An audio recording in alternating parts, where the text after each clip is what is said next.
Olá pessoal, hoje eu vou falar com vocês como investir em ações no exterior, ou seja, como abrir uma conta em corretora, quais são as opções que a gente tem por aí no mercado. Então, primeiramente, por que é interessante você ter ações no exterior ou algum ativo que seja lastreado pelo dólar? É interessante porque você pode ter mais opções. Primeiro você vai eliminar o seu risco Brasil, ou seja, você vai estar investindo em outra moeda, então isso é muito interessante. Você vai ter mais opções, porque aqui no Brasil a gente tem algo em torno de 400 empresas listadas na bolsa, e lá você vai ter mais de 3.000 opções, então você vai abrir um leque muito maior para você. Você vai ter mais liquidez, porque o número de negociações diárias é muito maior também. Para você abrir essa conta lá fora, tem algumas coisas que você vai precisar saber. Bom, primeiro que você não precisa ser investidor qualificado, então isso já é uma facilidade. Segundo, que você pode comprar frações de ações, diferente daqui que a gente tem que comprar no mercado fracionário, a gente compra uma ação, ou então o lote. Lá você pode comprar frações de ações, ou seja, você pode comprar pedacinhos de ações. Então o valor mínimo para você começar a investir, às vezes com R$50 você até consegue, tem que ver a conversão do dólar, claro. Mas não precisa ser um volume muito grande. E aí você vai precisar de RG e CPF somente para abrir a conta, e é muito rápido, são 5 minutinhos que você vai fazer cadastro na corretora. É importante você lembrar também que tem que ser uma corretora que seja confiável, ou seja, que esteja de acordo com a fiscalização lá de fora.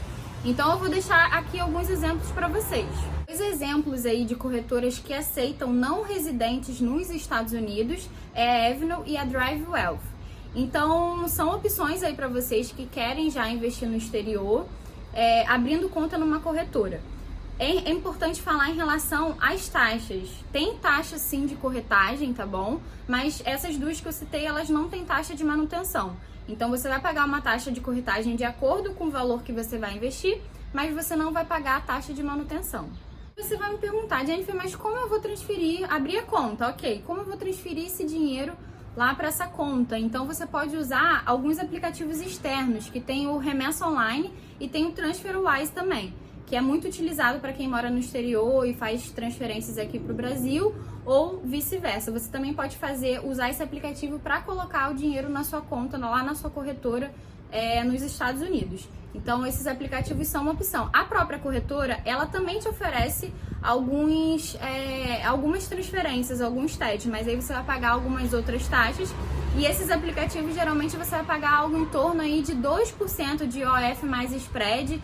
Então não é nada muito alto, você vai pagar esse valor. E o que você precisa ter atenção é cuidado para ficar fazendo essas transferências diversas vezes, né? Porque tem um valor aí para fazer essa transferência, então se você ficar indo e voltando com esse dinheiro o tempo todo, você vai perder aí algum valorzinho nessas transferências. E aí, caso você não queira abrir uma conta numa corretora lá nos Estados Unidos, tem opções, na verdade, aqui no Brasil, de você conseguir investir nesses ativos lá de fora. Então, um exemplo são os fundos de investimentos que investem em ações no exterior. Então, você só tem que ficar atento na taxa de administração, porque geralmente pode ser um pouco mais alta, mas esse gestor, ele vai fazer compras de ações lá de fora, tá? Então, isso é uma ótima opção. Tem também os ETFs, que são fundo de índices. Então, ele funciona como uma espécie de cesta de ativos, e tem alguns que são lastreados pelo SP500, que é lá de fora, e ele reúne as 500 principais empresas dos Estados Unidos. Então aí nessa cesta de ativos você vai investir em Apple, você vai investir em Microsoft, em Nike, Coca-Cola, ou seja, as 500 principais empresas, elas vão estar compostas nesse índice. Esse índice que eu tô falando é o IVVB11, tá? Inclusive eu tenho. Então, se você não quiser abrir uma conta numa corretora lá de fora, você pode comprar esse ETF, e essa compra ela vai ser feita normal na sua corretora, como se você estivesse comprando uma ação, tá? Então é uma ótima opção também, não tem taxa de transação. Então fica aí as opções para você que quer investir lá fora.